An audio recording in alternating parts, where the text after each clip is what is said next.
FC Bayern München steht kurz vor gleich zwei spannenden Transfers. Zum einen geht's um Nesnil Born von Eintracht Frankfurt und zum anderen um Offensivspieler Ismail Saibari von der PSV Eindhoven. Und ja, Bayern-Trainer Vincent Kompany will beide Spieler unbedingt beim FC Bayern haben.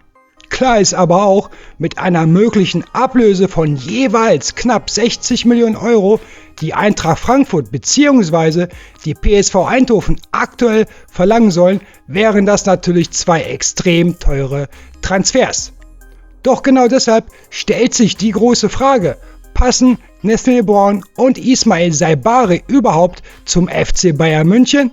Und wäre eine solche Ablösesumme am Ende wirklich gerechtfertigt? Genau das schauen wir uns heute gemeinsam in meiner großen FC Bayern Transferanalyse zu Nesnil Born und Ismail Saibari genauer an. Bevor wir loslegen, würde ich mich natürlich über einen Daumen hoch fürs Video freuen. Abonniere Werners Fußballecke, aktiviere die Glocke und du verpasst keine FC Bayern News mehr von meinem Fußballkanal. Schauen wir zum Start einmal auf Offensivspieler Ismail Saibari von der PSV Eindhoven uns genauer an. Ja, Saibari, der übrigens auch für Marokko bei der Weltmeisterschaft auflaufen wird, besitzt aktuell einen Marktwert von 40 Millionen Euro. Besonders interessant dabei, sein Marktwert ist allein in den letzten 7 Monaten um etwa 8 Millionen Euro gestiegen. Und wenn man sich seine Leistung in Eindhoven anschaut, dann weiß man auch relativ schnell, warum das so ist. In der vergangenen Saison 25/26 erzielte Saibari in insgesamt 37 Pflichtspielen starke 19 Tore und bereitete zusätzlich noch 9 weitere Treffer vor. Darunter waren auch 3 Tore in 7 Champions League Spielen. Und auch die Saison davor war bereits richtig stark. In der Spielzeit 2024/25 kam er auf 15 Tore und beeindruckende 14 Torvorlagen in insgesamt 44 Spielen für die PSV Eindhoven. Also ja, wenn man ehrlich ist, waren die letzten beiden Spielzeiten von Saibari schon wirklich bärenstark. Natürlich darf man nicht vergessen, dass er seine Leistung in der niederländischen Liga gezeigt hat. Das muss man fairerweise schon mit berücksichtigen. Aber trotzdem musst du als Spieler erst einmal auf solche Zahlen kommen. Und genau deshalb wollen die Bayern Saibari auch für die nächste Saison holen. Was zusätzlich interessant ist, Ismail Saibari ist offensiv extrem flexibel einsetzbar. Seine eigentliche Hauptposition ist zwar die klassische Zehnerposition hinter den Spitzen, allerdings kann er auch als Mittelstürmer spielen, auf den linken Flügel eingesetzt werden oder sogar im zentralen Mittelfeld auflaufen. Und genau diese Flexibilität ist natürlich etwas, das Bayern-Trainer Vincent Kompany besonders schätzt. Zu den größten Stärken von Saibari gehören vor allem sein Torabschluss, seine Dynamik im 1 gegen 1 sowie seine körperliche Robustheit. Hier sehen wir übrigens noch einmal die komplette Saisonbilanz von Saibari aus der Saison 25/26. Und ganz ehrlich, insgesamt 28 Scorerpunkte sind schon eine richtig starke Ausbeute. Der FC Bayern München sucht aktuell bekanntlich einen Backup-Spieler für die linke Außenbahn bzw. Luis Diaz und gleichzeitig auch zusätzliche Qualität für die Offensive bzw. eine weitere Option hinter Harry Kane. Natürlich finde ich die aktuell diskutierte Ablösesumme von rund 60 Millionen Euro persönlich schon sehr hoch.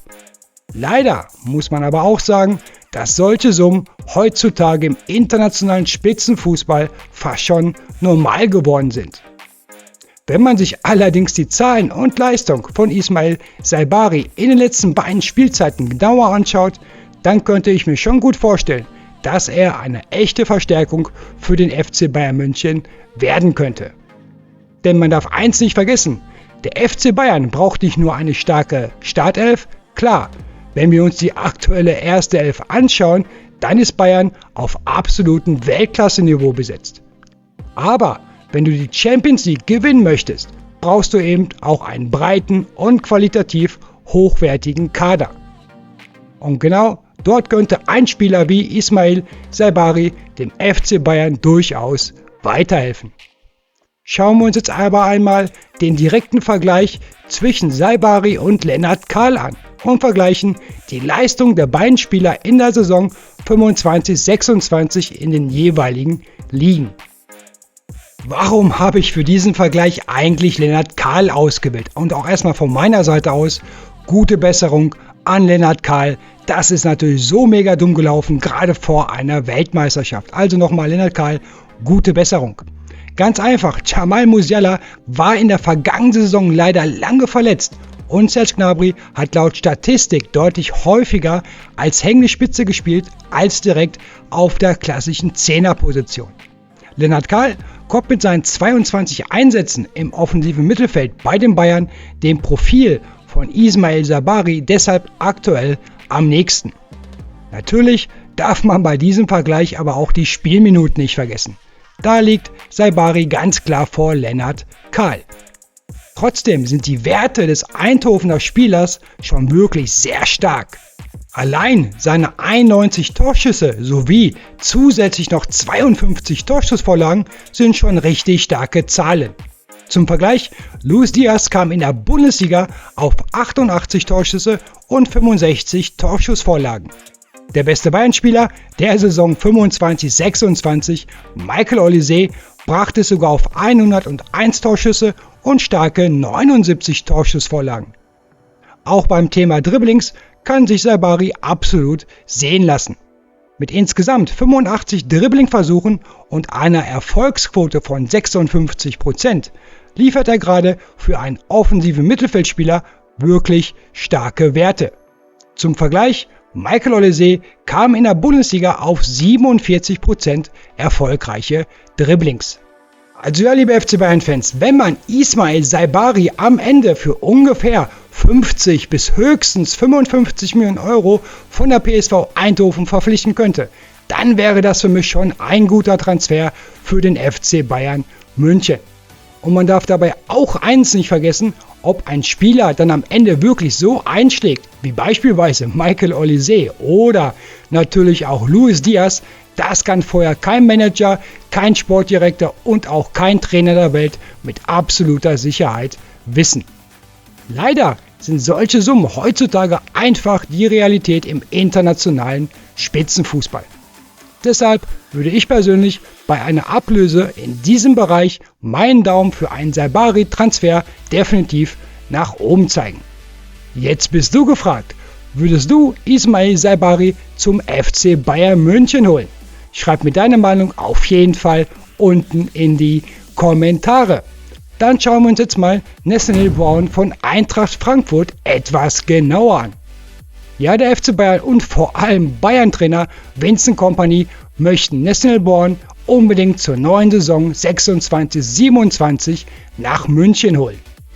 Klar, die Bayern haben mit Alphonso Davies bereits einen absoluten Top-Linksverteidiger im Kader, allerdings gibt es auch einen sehr wichtigen Grund, warum die Münchner trotzdem nach einem weiteren Linksverteidiger suchen. Denn Davies hat in den letzten beiden Spielzeiten verletzungsbedingt leider insgesamt 71 Pflichtspiele für den FC Bayern verpasst. Genau deshalb musste ja auch Konrad Laimer immer wieder als Linksverteidiger aushelfen. Mit einem weiteren starken Linksverteidiger wie Brown von Eintracht Frankfurt hätte Vincent Kompany natürlich deutlich mehr Möglichkeiten und wäre taktisch noch flexibler aufgestellt. Brown zeichnet sich auf der linken Außenbahn vor allem durch seine enorme Schnelligkeit, seine überragende Zweikampfstärke, seine taktische Spielintelligenz und seine große Flexibilität aus. Und durch seine persönliche starke Saison 25/26 steht er auch völlig verdient im deutschen WM-Kader. Was man ebenfalls nicht vergessen darf, Nathaniel Brown ist gerade einmal 22 Jahre alt. Dafür kommt er aber bereits auf 59 Bundesligaspiele. Zum Vergleich, Alexander Pavlovic, ebenfalls 22 Jahre alt, steht aktuell bei 64 Bundesliga-Einsätzen und hat damit nur wenige Spiele mehr auf dem Konto. Und ganz ehrlich, ich könnte mir sogar vorstellen, dass Brown beim FC Bayern nochmal einen deutlichen Entwicklungsschritt machen würde. Hier sehen wir gerade Nestle Brown und Konrad Laimer im direkten Vergleich in der Bundesliga-Saison 25/26. Und ja, selbst im Vergleich mit Laimer sehen die Bundesliga-Werte von Brown schon wirklich stark aus. Natürlich darf man dabei auch eins nicht vergessen, der FC Bayern hat eine absolute Top-Saison gespielt und vor allem offensiv deutlicher dominanter agiert als Eintracht Frankfurt. Wäre Nestle Brown bereits in der Saison 25/26 Bayern-Spieler gewesen, nur zum Beispiel, dann hätte er vermutlich bei Werten wie Torschussvorlagen oder auch Torvorlagen sogar noch bessere Zahlen auflegen können. Dazu würde Brown mit seinem Bundesliga-Topspeed von 35,8 km/h aktuell sogar der schnellste Bayern-Spieler sein. Denn Konrad Laimer war mit 35,5 der schnellste Bayern-Spieler der Bundesliga-Saison 25/26. Ein weiterer ganz wichtiger Wert ist für mich die Anzahl seiner Flanken. Und auch hier muss man sagen, selbst dieser Wert würde im Trikot des FC Bayern wahrscheinlich noch deutlich höher ausfallen. Ganz wichtig sind natürlich auch seine gewonnenen Zweikämpfe. Und hier kommt Brown auf starke 56% gewonnene Duelle. Das ist für einen Außenverteidiger wirklich ein sehr, sehr guter Wert. Wie gesagt, viele Spieler schaffen es, noch einmal ihr Potenzial deutlich zu steigern, wenn sie in einer stärkeren Mannschaft spielen. Bestes Beispiel, richtig, Michael Olise. Schaut man sich dann zusätzlich noch den Vergleich zwischen Brown und Josip Stanisic an, sieht man relativ schnell, welcher Spieler offensiv die größeren Stärken mitbringt. Und genau das ist auch einer der Gründe, warum Vincent Kompany Nestle Brown unbedingt beim FC Bayern sehen möchte. Denn mit Alphonso Davies bzw. Brown auf der linken Verteidigerseite könnte Kompany den deutlich offensiv stärkeren Konrad Laimer wieder dauerhaft auf seiner eigentlichen rechten Seite einsetzen. Klar, Stanisic ist defensiv ein sehr, sehr starker Spieler, aber offensiv fehlen ihm im Vergleich zu Konrad Laimer oder selbst Nestle Brown einfach gewisse Qualitäten. Dazu hätte man mit Stanisic bei einem Brown-Transfer gleichzeitig auch wieder eine weitere starke Option für die Innenverteidigung. Und noch viel wichtiger, der FC Bayern hätte defensiv endlich wieder eine richtig starke Breite im Kader. Und genau so etwas brauchst du als absolutes Top-Team, vor allem wenn du in der Champions League ganz vorne mitspielen möchtest. Natürlich sind 60 Millionen Euro Ablöse alles andere als wenig Geld. Aber man darf dabei auch nicht vergessen, dass PSG zum Beispiel bereits in der Saison 21/22 rund 68 Millionen Euro für Hakimi bezahlt hat. Oder nehmen wir Marc Cucurella, ja genau, der mit dem Handspiel gegen Deutschland. Der wechselte in der Saison 22/23 für rund 65 Millionen Euro zum FC Chelsea.